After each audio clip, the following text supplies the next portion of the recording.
A paz, Senhor, amados irmãos. Meu nome é Ilunde Venissa.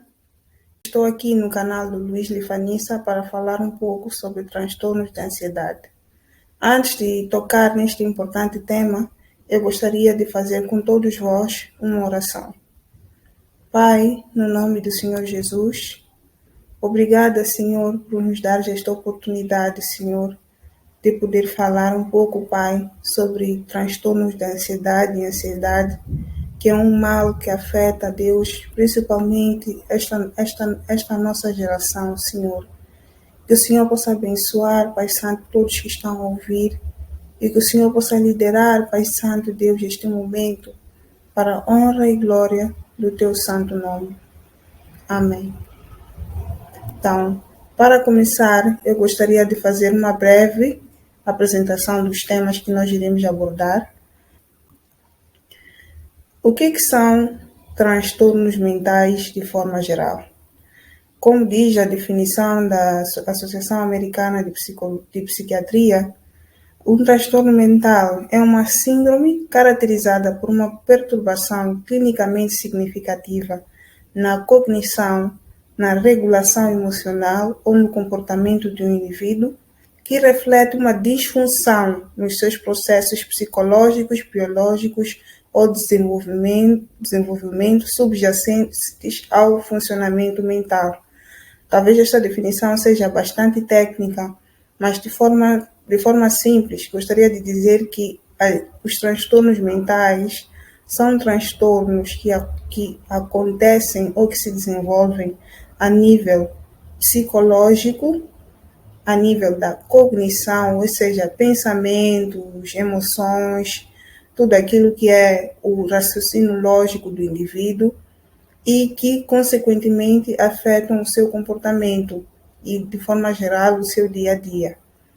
Passando agora para a definição propriamente dita passando agora a falar daquilo que é o nosso tema, gostaria de referir primeiramente que a ansiedade, como um sentimento simples e normal que faz parte dos processos biológicos ou do dia a dia do ser humano, é uma antecipação de uma ameaça futura. Ter ansiedade em si não pressupõe um transtorno de ansiedade, mas sim, a ansiedade é um sentimento que faz parte do dia a dia do ser humano, como a fome, como a angústia, como a felicidade, como tantos outros sentimentos que o ser humano pode experimentar.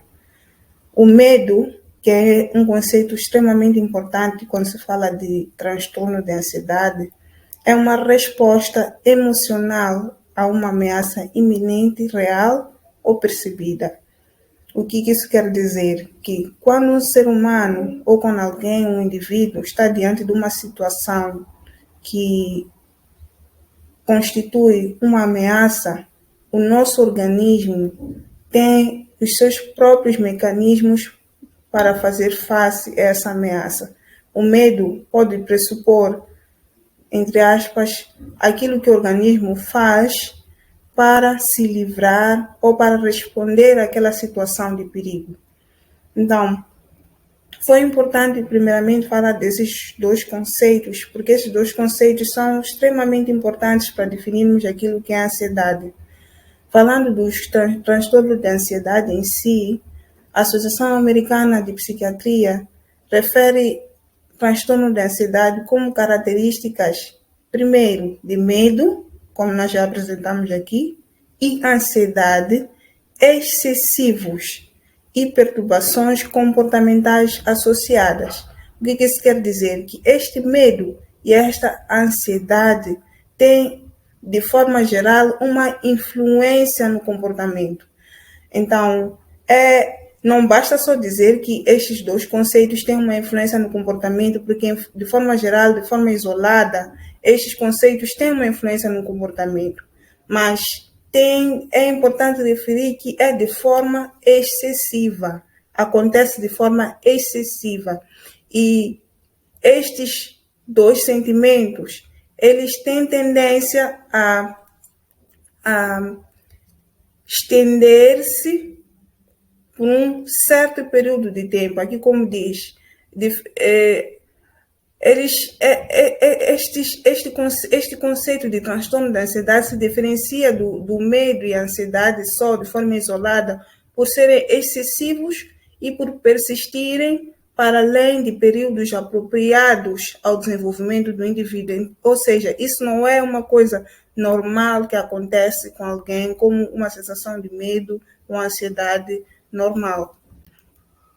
Então, passar aqui e falar de alguns transtornos de ansiedade, existem outros, mas são alguns só para nós percebermos mais ou menos o que é isso de transtorno de ansiedade. Primeiramente, falar de transtorno de ansiedade generalizada. O que isso significa? Medo, preocupação excessivos em relação a diversos eventos e acontecimentos. Neste transtorno de ansiedade em específico, não existe uma razão ou uma situação específica para um indivíduo estar ansioso. Ou seja, a pessoa vive num estado constante de ansiedade. Não existe razão. Quando acorda, quando dorme, quando vai dormir, quando realiza alguma atividade, este transtorno está sempre presente na vida do indivíduo.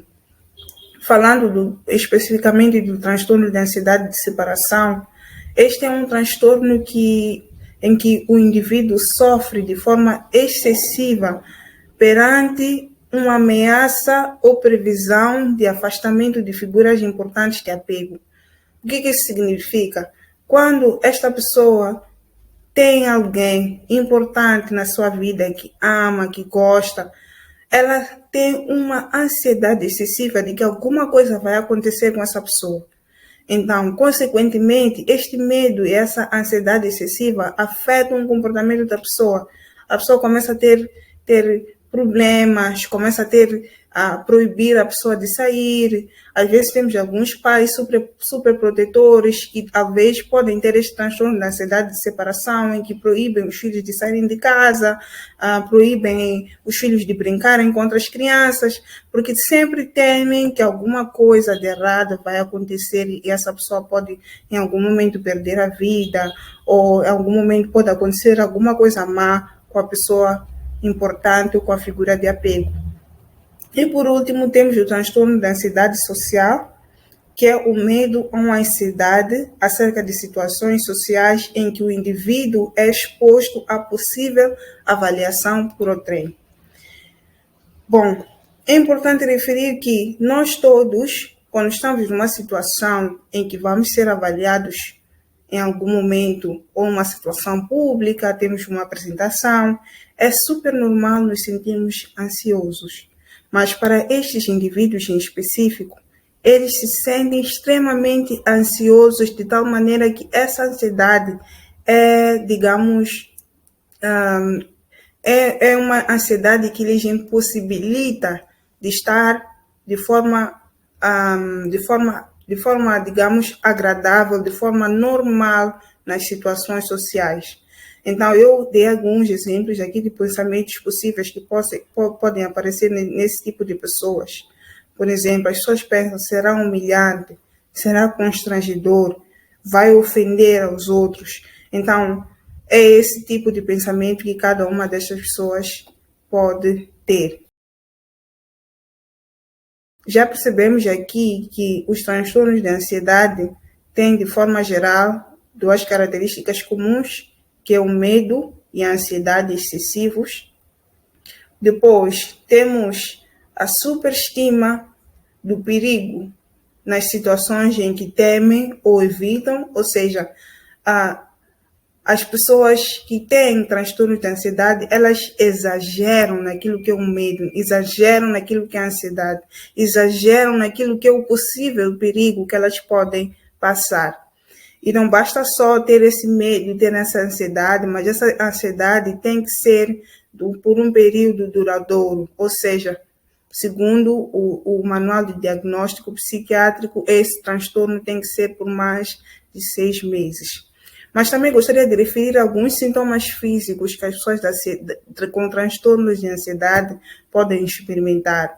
ou seja, elas podem experimentar em algum momento dores de cabeça, dores musculares, contração muscular, elas podem ter algumas dificuldades para dormir, podem ter insônia, irritabilidade e tantos outros sentimentos físicos quando estão diante não só da ansiedade de forma regular, mas também diante de uma crise de ansiedade. O que pode causar a ansiedade? Talvez nós todos nos perguntamos o que faz com que as pessoas desenvolvam transtornos psicológicos ou desenvolvam transtornos de ansiedade. Primeiro tem aquilo que são os fatores temperamentais, não é? Nós acreditamos que cada indivíduo é um indivíduo e quando estes indivíduos crescem ou nascem, eles podem desenvolver traços específicos de personalidade ou de alguns traços que podem predispor um indivíduo a desenvolver transtornos de ansiedade.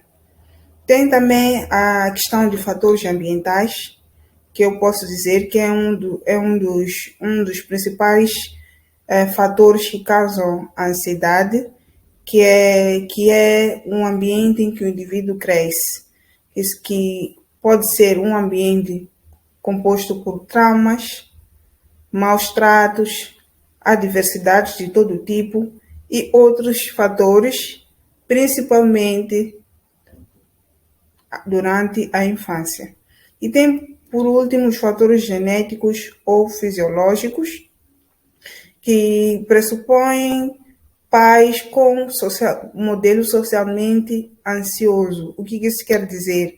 Pais que têm tendência ou pais que têm transtornos de ansiedade, é bem possível que os filhos também desenvolvam transtornos de ansiedade. Então, gostaria de agora falar um pouco sobre aquilo que é a perspectiva bíblica de transtornos de ansiedade. O que seria transtorno de ansiedade segundo a palavra de Deus? Qual é a interpretação que nós podemos fazer de transtornos mentais e transtornos de ansiedade de forma geral? Então, dando início a esta parte, eu gostaria de referenciar a passagem de Isaías 53, 4 a 5, que é uma passagem que é bem conhecida por nós, que diz o seguinte: verdadeiramente, Ele tomou sobre si as nossas enfermidades, podemos guardar esta palavra, e as nossas dores levou sobre si. Nós o reputávamos por aflito, ferido de Deus e oprimido. Mas ele foi ferido por causa das nossas transgressões e moído por causa das nossas iniquidades. O castigo que nos traz a paz estava sobre ele, e pelas suas pisaduras nós fomos sarados. Então, a palavra de Deus diz aqui que Jesus tomou sobre si todas as nossas enfermidades. Os transtornos de ansiedade, segundo a interpretação que eu faço, eles não são nada mais, nada menos que enfermidades. Enfermidade é aquilo que pode causar um sofrimento na vida do indivíduo, seja ela física, um sofrimento físico ou um sofrimento emocional. Então, mas aqui a Bíblia diz que Jesus, ele tomou sobre si todas as nossas enfermidades. Então, depois de ter explicado aquilo que é ansiedade, aquilo que são transtornos de ansiedade, eu quero aqui dizer que os transtornos mentais, volto a repetir, não passam nada mais, nada menos de enfermidades. E enfermidades, todos nós sabemos que essas enfermidades existem por causa do pecado.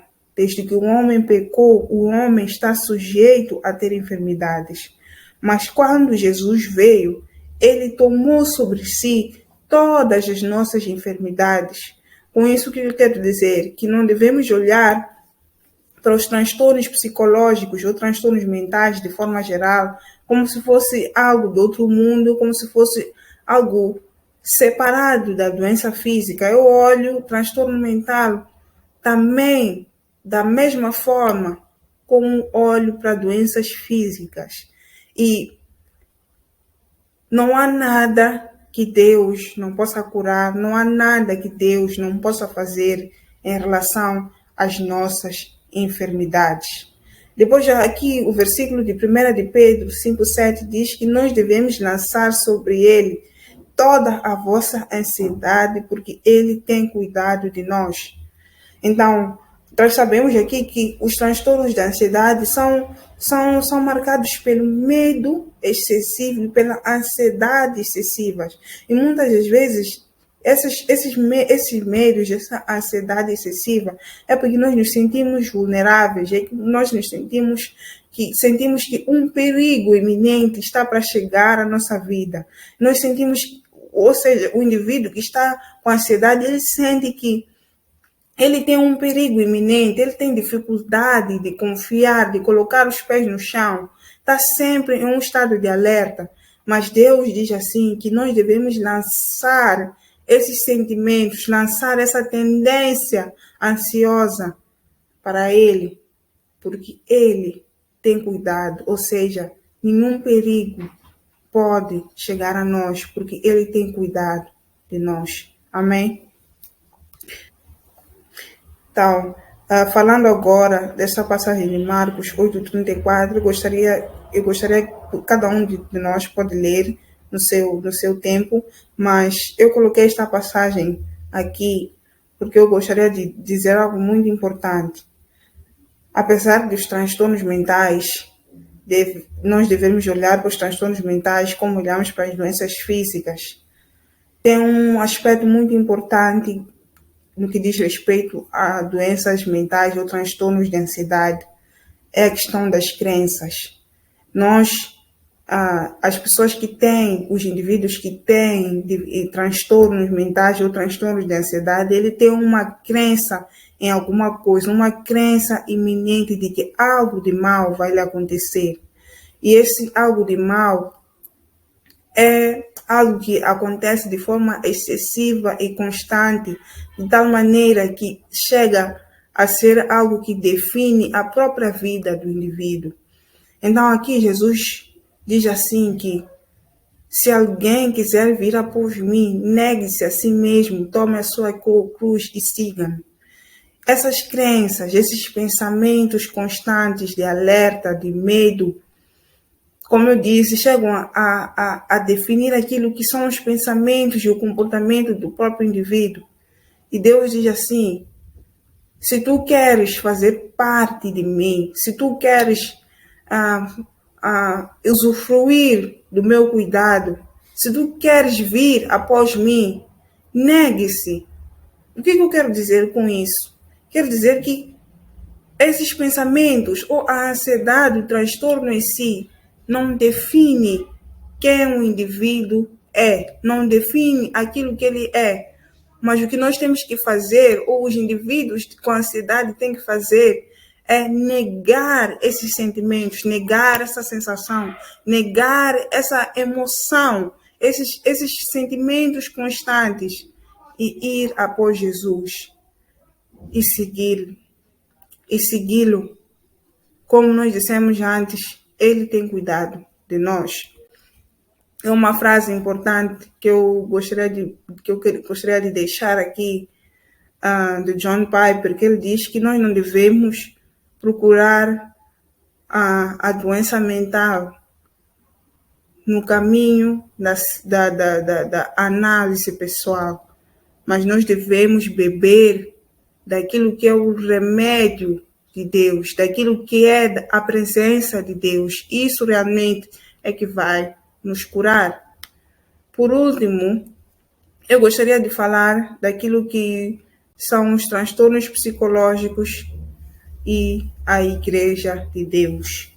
O que nós, como igreja, podemos fazer para ajudar aqueles irmãos que nós sabemos que sofrem de transtornos de ansiedade ou transtornos psicológicos no geral. Então, eu tirei estes pontos importantes de um artigo que eu estava a ler quando me preparava para este tema. Depois posso deixar ficar, caso os irmãos necessitem. Primeiro, é importante sabermos, irmãos, que quando nós estamos numa comunidade, principalmente na Igreja de Deus, o mandamento de Jesus é que nós amemos primeiramente a Deus acima de todas as coisas e depois amemos o nosso próximo como a nós mesmos.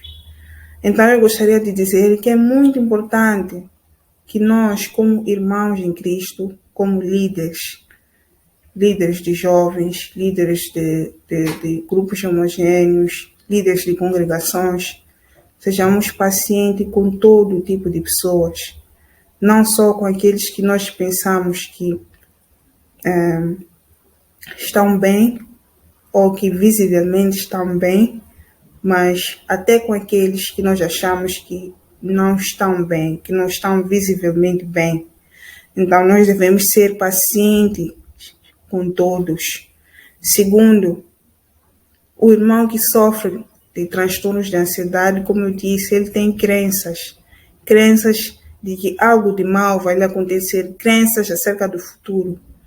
Então, o que nós devemos primeiramente fazer com este irmão é mostrar a ele as Escrituras, mostrar a ele a palavra de Deus, mostrar aquilo que a palavra de Deus diz acerca dele mesmo e acerca da salvação em Jesus Cristo e o que ele pode encontrar na salvação em Jesus Cristo e o que Jesus pode fazer por ele. É a primeira coisa, não há melhor remédio que a palavra de Deus, não há melhor coisa que a palavra de Deus. A palavra de Deus é o remédio que nós todos precisamos e é a nossa espada de dois gumes. Ela é que penetra até o mais profundo do nosso ser, até o mais profundo da nossa alma, onde estão os nossos sentimentos, onde estão as nossas emoções e onde está tudo aquilo que nos faz crer ou que faz com que nós, hajamos ou tomemos ações para agir de alguma forma. Então, o terceiro ponto, eu gostaria de dizer que também é importante não só ajudar os irmãos a chegar às Escrituras, mas também sermos pacientes e orarmos uns pelos outros, orarmos pelo irmão que está a passar por essa tribulação, a passar por esse problema. Não é fácil, não é uma coisa que passa da noite para o dia, mas se nós perseverarmos em oração, com certeza Deus nos irá ouvir e nos irá apoiar. Por último, nós devemos não só cumprir com os 3 pontos acima, mas também devemos incluir o irmão na comunidade. Eu sei que por meio do canal do Luiz Lifanista, muitos jovens acompanham este canal e falando concretamente da congregação onde nós estamos, eu sei que existe uma comunidade de jovens. Então é importante que estes irmãos que sofrem desse problema, eles estejam envolvidos nessa comunidade. Eles percebam as coisas que Deus pode fazer através do outro irmão.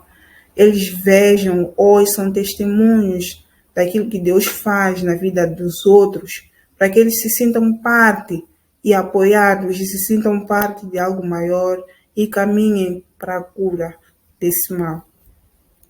Por fim, eu quero deixar aqui algumas palavras de Tiago 5, 13 a 16, em que a Bíblia diz que nós devemos orar uns pelos outros e que a oração de um justo pode muito nos seus efeitos, como acabei de dizer.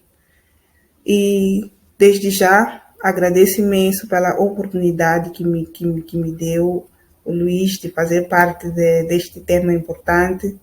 E, desde já, agradecer também a todos os irmãos que tiraram um tempo para ouvir esta apresentação e que Deus ricamente abençoe, rica e poderosamente. Amém.